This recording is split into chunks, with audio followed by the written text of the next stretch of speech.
Good afternoon. The first item of business this afternoon is portfolio questions on health and wellbeing. Question number 1, Hans Alamalik. Thank you and good afternoon, Presiding Officer. I'd like to ask the Scottish Government when the Cabinet Secretary for Health and Wellbeing last met the NHS Greater Glasgow and Clyde and what was discussed. Cabinet Secretary Alec Neil. Presiding Officer, Ministers and Government officials regularly meet with NHS boards, including NHS Greater Glasgow and Clyde, to discuss matters of importance to local people. Thank you. Hans Alamalik. Thank you very much for that kind response. The Cabinet Secretary will be aware of the shocking survey results carried out by the Royal College of Nurses Scotland, which revealed patients were being cared for in cupboards, offices and dining areas last year due to lack of space. Can he guarantee this is not happening now and will not happen anywhere in Glasgow or Scotland in the future? Cabinet Secretary. Presiding Officer, obviously we take any such complaints very seriously and we immediately take action in Glasgow and throughout the health service in Scotland to make sure that where something has gone wrong that shouldn't have happened, that it doesn't happen again. And we've certainly done that in this case. Many thanks. Question number 2, Liz Smith. To ask the Scottish Government what action it is taking to ensure that all families with children up to 2 years old have regular access to a health visitor. Minister Michael Matheson. Presiding Officer, following the birth and for the first 5 years of a child's life, all families receive universal services and contact from health visitors and/or the health visiting team. Contacts include child health reviews completed by health visitors or GPs and home visits by health visitors and/or a member of their team. Services include a number of home visits in the first year of a child's life and a full family assessment and child development review at 27-30 months of age, which is done by the health visitor. Many thanks. Liz Smith. Minister, at yesterday's Education Committee and also today at the Finance Committee, the Royal College of Nursing put on record that they believe that the Young Children People's Bill is a wonderful opportunity to expand health visiting. They claim that they need somewhere in the region of 450 new health visitors. Does the Government agree with that, and what costs will that incur? Minister. Well, I suspect that most members would recognise that the Children and Young People's Bill does provide us with a very good opportunity to make sure that we expand the range of ways in which we help to support and develop children and young people in Scotland. We have some work which we are taking forward at the present time in order to review the existing arrangements for health visitors and the numbers of health visitors we have, including our public health nurses in general, to see how we can use them much more effectively. I've got no doubt that health visitors have a very important part to play, and since 2007 there has been a 13% increase in the number of health visitors in Scotland. But in order to make sure that we continue to develop the range of services that our children and young people require, we continue to see health visiting as being a key part of that, and that's why we are presently reviewing the numbers that we presently have to see how we have to take that forward in future years. Jane Baxter. Thank you, Presiding Officer.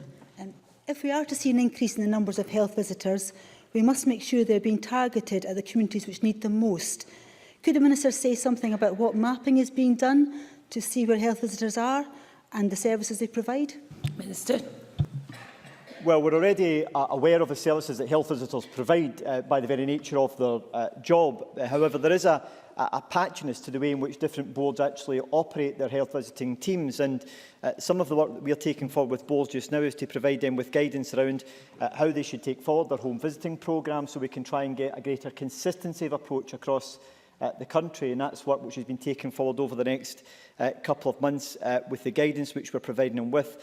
Alongside that, the Children, Young People's and Families Nursing Advisory Group is reviewing Scotland's health visiting capacity overall to see how we have to develop it in the future in order to make sure we build on the progress that's been made since 2007, which has saw a 13% increase in the number of health visitors in Scotland. Malcolm Chisholm, briefly, please. Well, I heard the answer that the Minister gave to Liz Smith, but can you tell us what precise assessment the Government has made of how many extra health visitors are made for two of their policies, namely having a health visitor as a named person for all young children, and secondly, the admirable policy of having checks for all children at 2.5 years? Minister. Well, we've already set out the programme for the checks at 27 to 30 months, which has been done within existing capacity of health visiting. But as I mentioned in my previous answer, the Children, Young People's and Families Nursing Advisory Group is reviewing Scotland's capacity for health visiting to see where we have to add to that in the years to come in order to meet any growing demand that may be required. Question number 3, Ken Macintosh. To ask the Scottish Government what its position is on the effectiveness of the Cabinet Secretary for Health and Wellbeing's letter of 22nd of February 2013 to NHS boards, encouraging them to support a culture of openness amongst staff. Cabinet Secretary Alec Neil. Presiding Officer, the Scottish Government continues to encourage and promote a culture of openness where NHS staff are actively encouraged and supported to raise any concerns about practices in NHS Scotland. My letter of 22nd February reaffirmed the Scottish Government's position on this matter.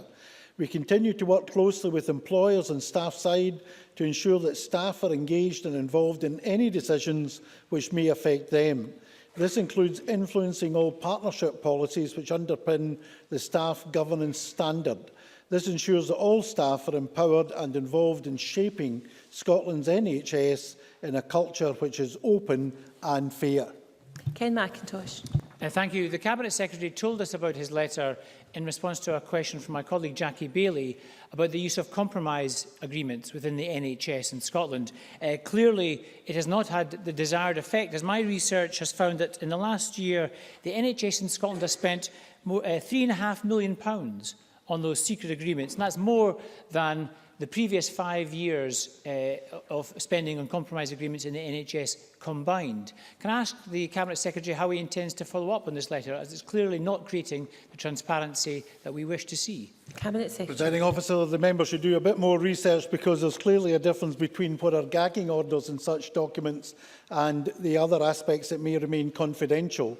Very often, for very good reasons, it is agreed and actually requested by people leaving the health service, for example, that certain aspects of their departure should remain confidential to them. It might be to do with pension arrangements, it might be to do with a whole host of matters.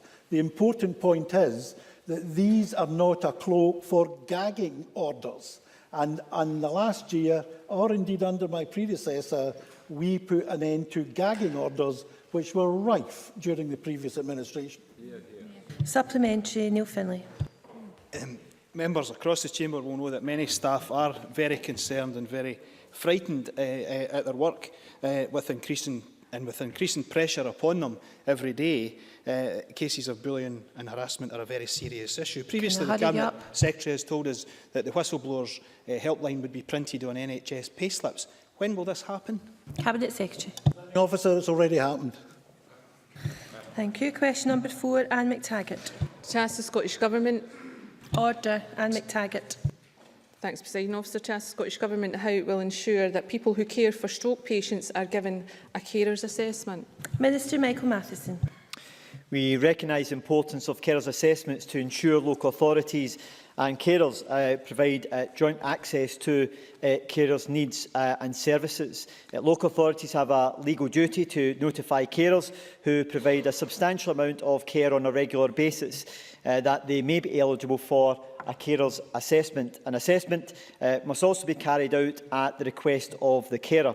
The Scottish Government will also be publishing practice guidance later this year on carrying out assessments. This will be widely available to local authorities and to health boards. Anne McTaggart.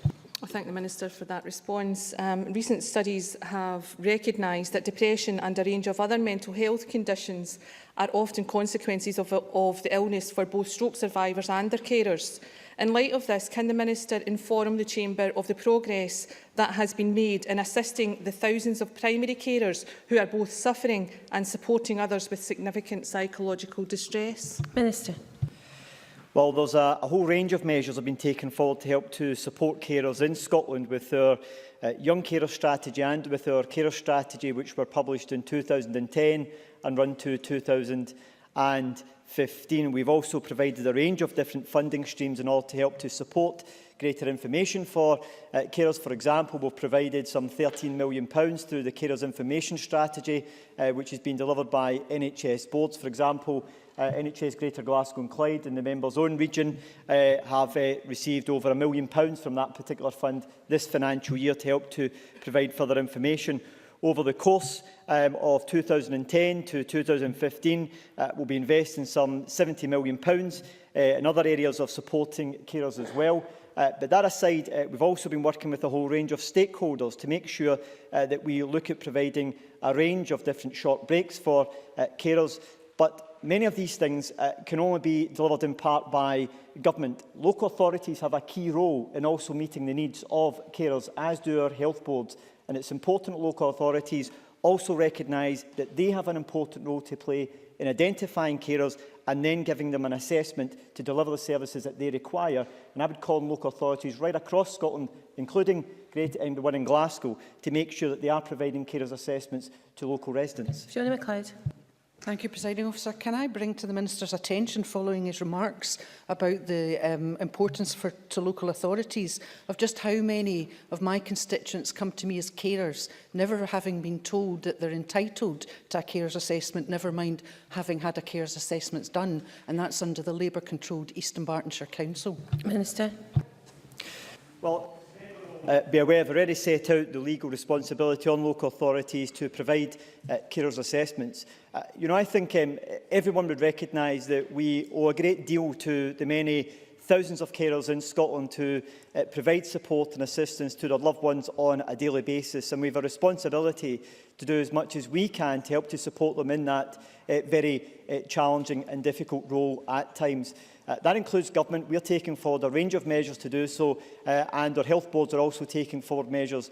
A number of our local authorities are very proactive in helping to support carers, and I would encourage all local authorities to look at that good practice and to look at how they can then take that forward into their own areas in order to do the right thing in supporting carers in Scotland. Question number 5, Kenneth Gibson. To ask the Scottish Government to what extent personal circumstances are taken into account when considering middle-aged men for a free health check. Minister Michael Matheson. The Scottish Government recognises the importance of raising awareness of health issues amongst men and is committed to providing the best possible advice and support through NHS Scotland.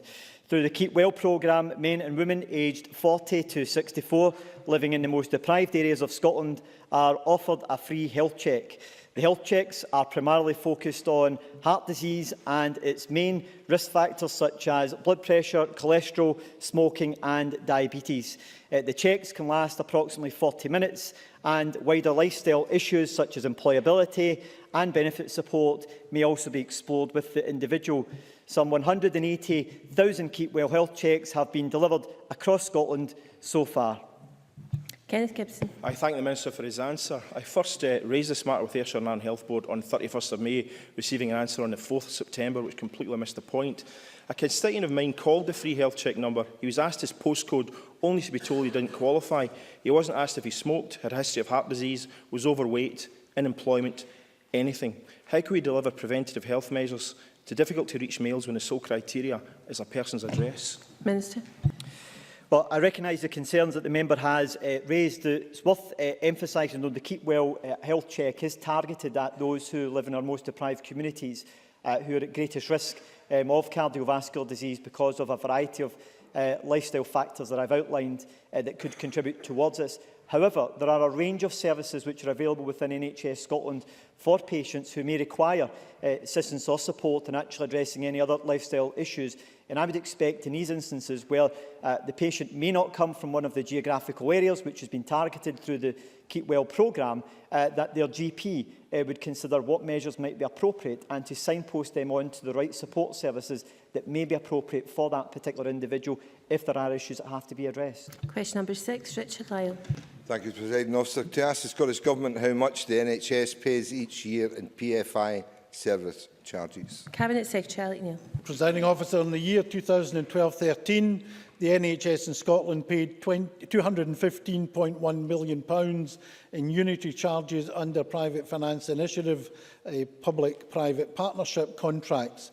Of this, £86.6 million related to service charges and £128.5 million related to financing costs. Richard Lyle. Can I thank the Cabinet Secretary for that answer? Does the Cabinet Secretary share my concern over these figures and recognise that the money spent servicing these disastrous contracts agreed under a previous government would have been better spent on continuing to improve standards of patient care across the NHS in Scotland? Cabinet Secretary.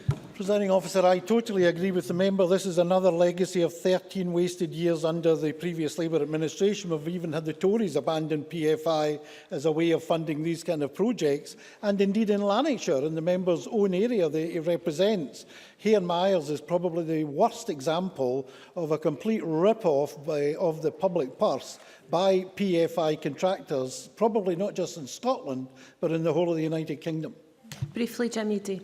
Thank you, Presiding Officer. Does the Cabinet Secretary agree that the sale of Balfour Beatty Workplace to GDF Suez Energy Services at the Royal Infirmary of Edinburgh must not have an adverse effect on patients and staff? And will he join with me in seeking assurances from NHS Lothian that the employment and terms and conditions of the staff at the hospital who deliver such vital services will be protected? Cabinet Secretary. Absolutely, Presiding Officer. I'm seeking such assurances, and I also seek the assurance that this contractor will not in any way hold the public purse or the NHS Lothian to ransom in terms of how it handles this particular issue. Thank you. Question number 7, Rhoda Grant. To ask the Scottish Government when it will publish its response to the review of NHS pharmaceutical care of patients in the community in Scotland. Alex Neil. Presiding Officer, I will be announcing imminently the publication of the Scottish Government's Vision and Action Plan for NHS pharmaceutical care for the next 10 years. I will send a copy to the member as soon as it is published. The Vision and Action Plan builds on the direction of travel of a progressive and developing policy landscape for high-quality, sustainable health and social care, and the comprehensive study on NHS pharmaceutical care of patients in the community undertaken by Dr Hamish Wilson and Professor Nick Barber last year. The Vision and Action Plan will be placed on the Scottish Government website. Rhoda Grant. I thank the Cabinet Secretary for that response. He knows that the report found that opening pharmacies can have a detrimental impact on GP services in remote and rural areas. Will he therefore put in place a moratorium on granting licences for new pharmacies in these areas until he's had time to consider, respond and take action on the back of the report? Cabinet Secretary. Presiding Officer, I do share the concerns, but under current legislation I'm not allowed to place a moratorium on such issues. Many thanks. Supplementary, Bruce Crawford. In regard to the review, as the Cabinet Secretary knows, I've written to him about a couple of pharmacy applications in Drimmen and Killin and about the potential impact on GP services. Does he share my concern around the transparency of the process, the geographical parameters and the funding of GP services in that regard? I've just heard what he said about a moratorium. You might not be able to go that far. You might want to explain that a bit further, Cabinet Secretary. But what else can you do? I think it's time we had an answer on this particular issue. Cabinet Secretary. Presiding Officer, I share the member's concerns, as I do Rhoda Grant's concerns, and the impact particularly on rural communities, and that's why I've taken the decision to carry out an immediate review of the regulatory framework supporting the pharmacy applications process and the powers given to board in relation to dispensing GP practices. Roger Campbell, supplementary. Does the Cabinet Secretary agree with the conclusion on page 9 of the review that services should be accessible and patients should have greater ownership of their own care? And if he does he agree that community pharmacies should not be hindered from opening due to what has been described as the glacial process of the National Appeals Panel? Cabinet Secretary. Yeah, I'm also very much aware, particularly in North East Fife, of the issues that have arisen up there, as well as in Uist and in Killin and in Drimmen and other parts of the country. I am very, very sympathetic to the points raised by members representing rural areas, and again, a very good point was made by Roddy MacDonald, and we are taking cognizance of that. Question number 8, Jenny Mara. To ask the Scottish Government how many reports of female genital mutilation have been made to the police by NHS staff since 2005. Mr Michael Matheson. There have been 3 reports of female genital mutilation made to the police by NHS staff since 2005. Jenny Mara. I thank the Minister for his answer. 3 reports seems not very many, as there are 3,000 women in Scotland at risk from having their clitoris cut out. The Minister will know that girls born to mothers who have had their genitals tortured are at very high risk from genital mutilation themselves. Pregnancy screening is a key point for medical staff to identify this risk. Minister, what is being done by NHS Scotland during pregnancy screening to reduce the risk for baby girls? Minister. We are aware that there is a risk to approximately 3,000 women in Scotland to female genital mutilation, and some of the work which we are taking forward is part of the work we're doing through the Violence Against Women Youth Strategy, which will be published later this year. We'll have a particular strand to that in order to develop that area of work further, particularly to raise awareness and understanding amongst a range of staff and how we can actually reduce the risk and also to identify areas of risk more effectively. Alongside that, that will help to ensure that those members of staff, particularly within our maternity units, are better informed and in a position where they can actually make referrals on as and when appropriate. As I'm sure the member will also recognise, it's important that where a case is identified, that the individual is provided with the best possible healthcare, and NHS Scotland will ensure that that happens. Very briefly, Jenny Mara. Can the Minister assure me that the experts tell me that the questions being asked during pregnancy screening are particularly important to identify this risk? Can the Minister assure me that these questions are being asked during the screening? Minister. Well, an important part of the work we're going to take forward through the new strategy on violence against women is a particular strand on female genital mutilation, and part of that will be to make sure that we also have healthcare staff who are properly informed and understand what actions they should take when a case is presented, and in doing so, making sure that the woman also receives the appropriate health care at that particular point, should there be any requirement for a follow-up. Thank you, Minister. Question number 9, Drew Smith. To ask the Scottish Government what recent discussions it has had with NHS Greater Glasgow and Clyde regarding the filling of vacant positions. Cabinet Secretary Alex Neil. Presiding Officer, the Scottish Government is in regular contact with all health boards on this and a number of other matters.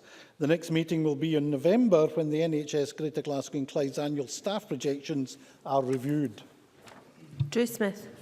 Thank the Cabinet Secretary very much for that answer. I hope he will be aware of figures released by Unison indicating that vacancies at Greater Glasgow and Clyde are at an all-time high. Unison estimates that the board is short of some 1,800 staff. Will the Cabinet Secretary agree to meet with representatives of Unison to discuss the concerns of frontline health service workers? And will he instruct the board at his meeting in November to fill every vacancy as quickly as possible to avoid further detriment to my constituents whose quality of care is being affected by short staffing? Cabinet Secretary. Presiding Officer, one of the reasons why there are more vacancies is because we're recruiting more staff, and particularly into nursing and midwifery and consultant positions, including in accident and emergency. So by definition, when you're increasing the number of people you employ, you do for a period have an increasing number of vacancies. But I have made it absolutely clear to Glasgow and to every other health board, I do not want bank nursing to be a substitute for employing permanent full-time staff in our hospitals. We must make sure that the staffing levels are appropriate at all times, and I have taken measures to make sure that we closely monitor the situation to ensure that the system of banking is not abused in any way whatsoever. Linda Fabiani. Thank you, Presiding Officer. The Cabinet Secretary, whilst talking about big numbers just now, will know that sometimes very small numbers matter. And if there are particular specialist posts which are vacant and not filled, such as in NHS Lanarkshire, it can create great problems for constituencies and for clients.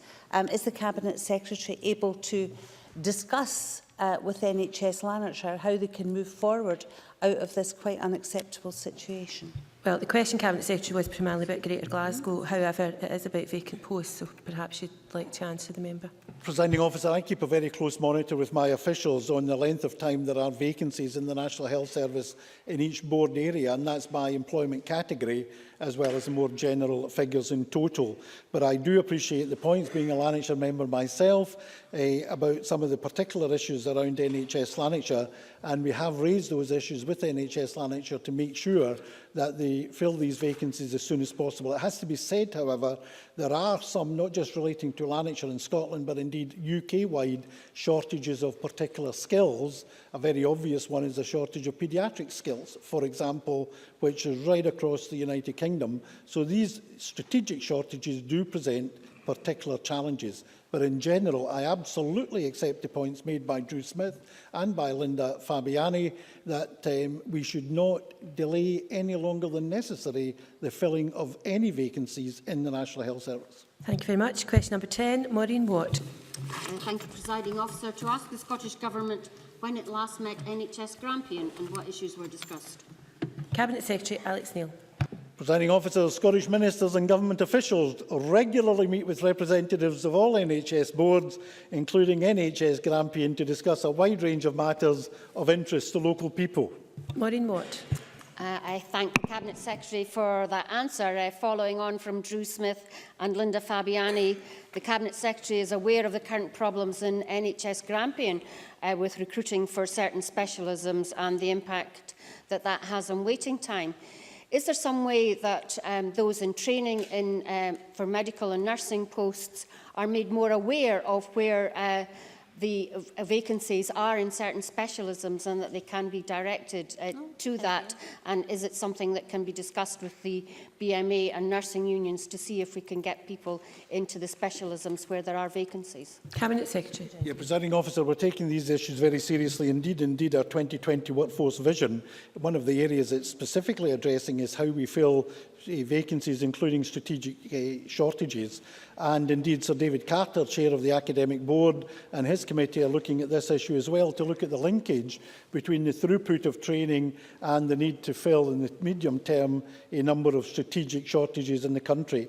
I should say that NHS Grampian has a particular pressure in terms of rheumatology, and they've recently secured a locum rheumatologist who starts in early November, and he'll be able to contribute to the solution of the waiting times difficulties this service in Grampian has been experiencing, which I know the member is aware of, and a number of members from Grampian have raised with me. Thank you. Nanette Milne. Thank you. On a different note, can I ask the Cabinet Secretary if he'll join me in congratulating those who are about to graduate as the first physician associates in the pilot programme being jointly run by NHS Grampian and the University of Aberdeen? And can I ask how he intends to promote the programme throughout Scotland? Cabinet Secretary. Presiding Officer, I absolutely will join with Nanette Milne in congratulating all the graduates, the first graduates in Scotland to be physician assistants, and I can tell her that from my own experience at NHS Lanarkshire, for example, in a number of areas, physician assistants have already been operating there and are making a very substantial contribution. These have tended to be recruited from the US, where the use of physician assistants is widespread and is seen as a major way in which we can provide enhanced quality and safety of healthcare throughout the system. Thank you. Question number 11, Joan McAlpine. To ask the Scottish Government what its position is on the Joint Committee on Vaccination and Immunisations decision not to recommend the introduction of the new meningitis B vaccine. Minister Michael Matheson. As with all new vaccines, we take advice from the Joint Committee on Vaccination and Immunisation on the use of this particular vaccine. Meningitis B is a devastating disease, and I'm keen to see we take appropriate steps to tackle it. Nevertheless, it's important that we fully understand how effective any new vaccine will be before we consider introducing it in Scotland.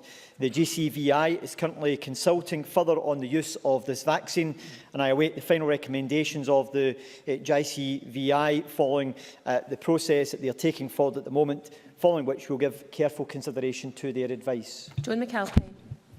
Thank you, Presiding Officer, and I thank the Minister for that answer. I have constituents who have lost children to this terrible disease, and they were disappointed with the JCVI's initial decision not to recommend the vaccine. If that decision is not reversed, could Scotland consider acting alone in vaccinating children against meningitis B? Minister. I recognise the devastating impact that this condition can have on families, and it's important we look at taking forward a whole range of measures in order to try and prevent that from happening again in the future.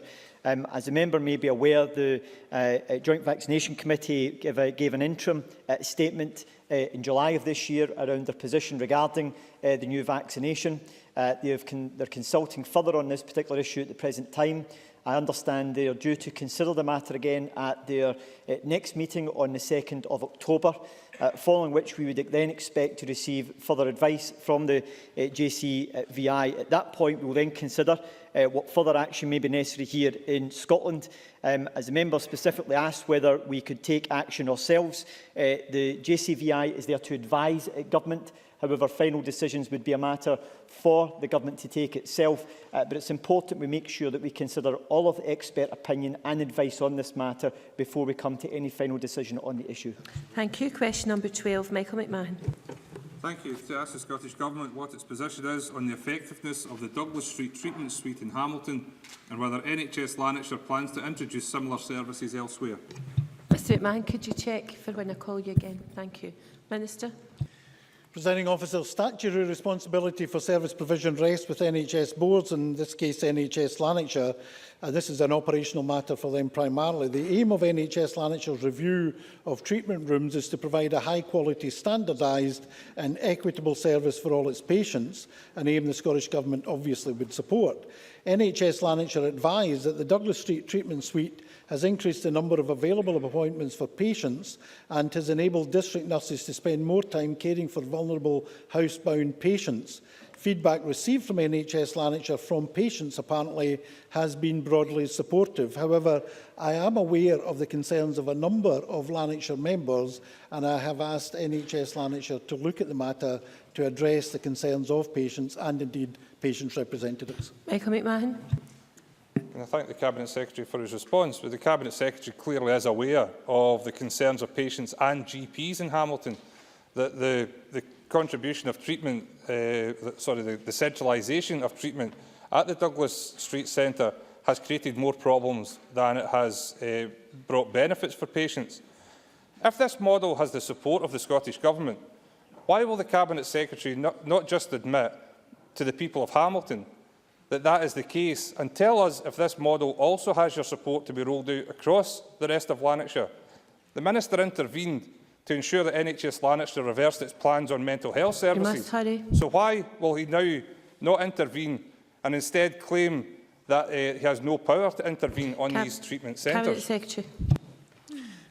Presiding officer, I've made absolutely clear I'm very well aware of the concerns of patients and their representatives, including GPs. I should remind the member, I'm sure he knows, that NHS Lanarkshire reviewed all treatment room services in 2010, 3 years ago, and proposals have been phased in across Lanarkshire.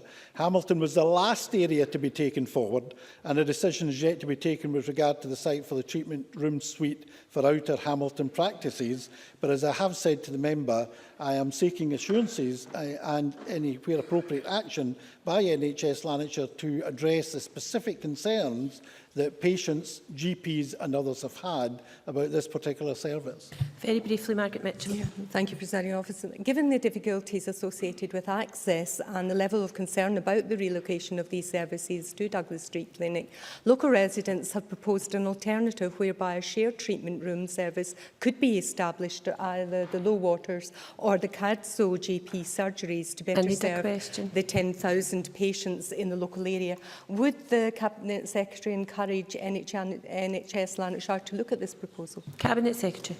Presiding officer, as I've made clear, I've asked NHS Lanarkshire to address the concerns, and obviously if there's an alternative proposal, then they should at least give it some consideration. Thank you. Question number 13, Malcolm Chisholm. To ask the Scottish Government whether it will extend the inspection of older people programme to include NHS continuing care beds. Cabinet Secretary. Presiding officer, decisions regarding the Older People's Care in Acute Hospitals Inspection Programme are a matter for Healthcare Improvement Scotland. Currently, this programme of work is focusing on acute care.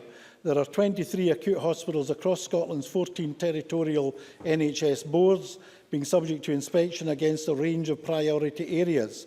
To date, there have been 17 inspections across 11 health board areas, including the one the results of which were announced this morning in Forth Valley. The future of inspection and scrutiny within the NHS is under constant review between the Scottish Government and Healthcare Improvement Scotland.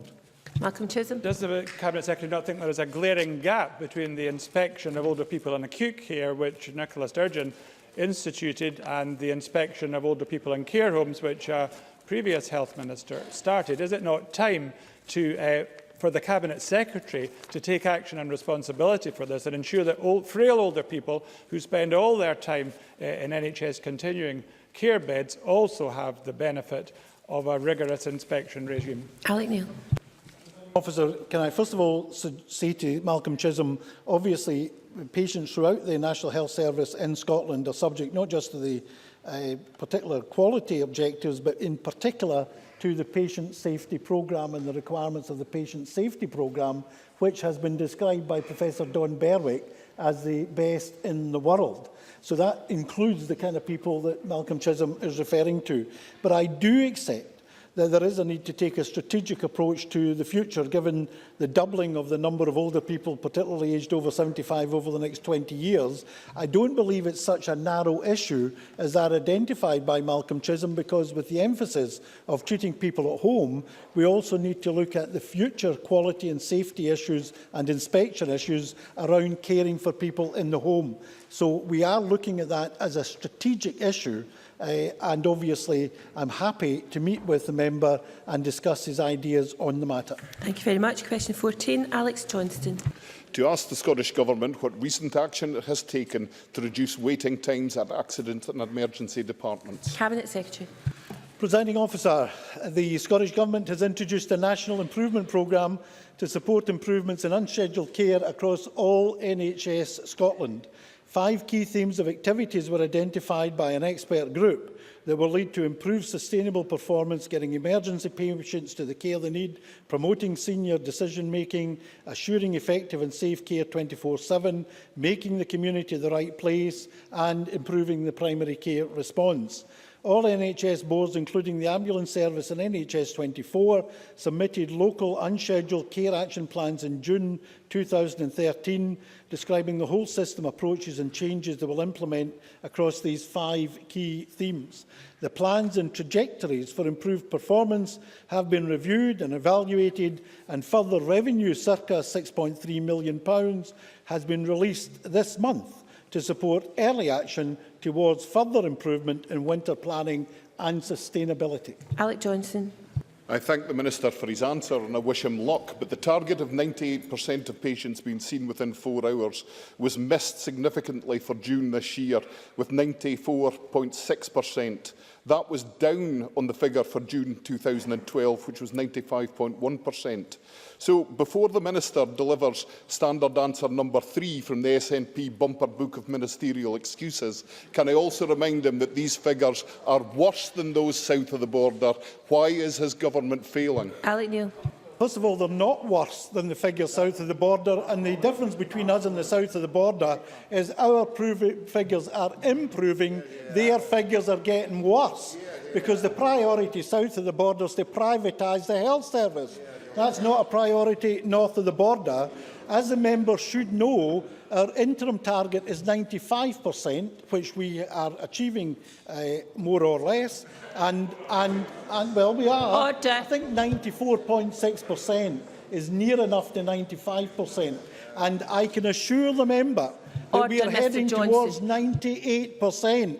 And let me say, under previous administrations, this wasn't even measured, except on one occasion, the last year of the Lib Lab Pact in Scotland, when the figure was 86%. So we're doing very well. Thank you. Question number 15, George Adam. Thank you, Presiding Officer. To ask the Scottish Government what action it is taking to tackle bowel cancer. Michael Matheson, Minister. We know the earlier cancer is diagnosed, the easier it is to treat, and that is why, through the £30 million Detect Cancer Early programme, we have introduced a heat target to increase the proportion of Scots diagnosed in the early stages of cancer by 25%, initially focusing on breast, lung and colorectal cancers. To support this programme, we launched the Detect Bowel Cancer Early social marketing campaign in February 2013, highlighting the National Bowel Screening Programme. This activity was backed by an extensive PR, field and partnership activity. In addition, we have introduced a new 2-year primary care initiative to facilitate informed uptake of the National Bowel Screening Programme at GP practice level, and Health Improvement Scotland are undertaking a refresh of the Scottish referral guidelines for suspected cancer. George Adam. I thank the Minister for his answer. Can the Minister inform me of how many men have benefited from the National Bowel Screening Programme since its inception in 2007? Minister. In total, there have been so far 1.95 million people in Scotland who have taken up the part of the screening programme since it was introduced in 2007. Of those, 896,724 males have participated in the programme, which has resulted in diagnosing some 1,692 bowel cancers in men. That's a current uptake of almost 52%. It's an important element of the Detect Bowel Cancer Early programme that we continue to make sure that we increase the number of men who participate in the screening programme, because in doing so, we can actually diagnose bowel cancer at a much earlier stage. Thank you. That ends portfolio questions. We're now going to move on to the next item of business, but I'll give a few moments for people to change their seats on the front bench before we do so.